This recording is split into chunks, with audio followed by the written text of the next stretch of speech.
मिली, ना इज़्ज़त मिली, तो वो जो बंदा है ना वो आपको इज़्ज़त कभी भी नहीं देगा, क्योंकि आपने उसको एहसास नहीं दिलाया इस चीज़ का और आप उसको वो चीज़ देते रहे जो वो शायद डिज़र्व नहीं करता था, या करता था तो आपको इतनी मिकदार में उसको देनी नहीं थी वो चीज़।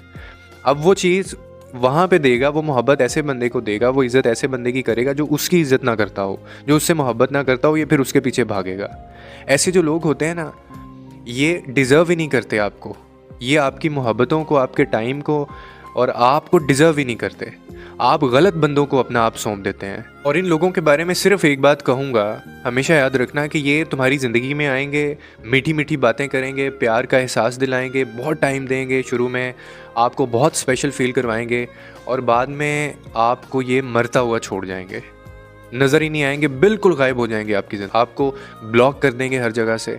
इवन आपके अगर कोई म्यूचुअल फ्रेंड्स भी हैं तो ये उनको भी ब्लॉक कर देंगे। इतने घटिया लोग होते हैं ये।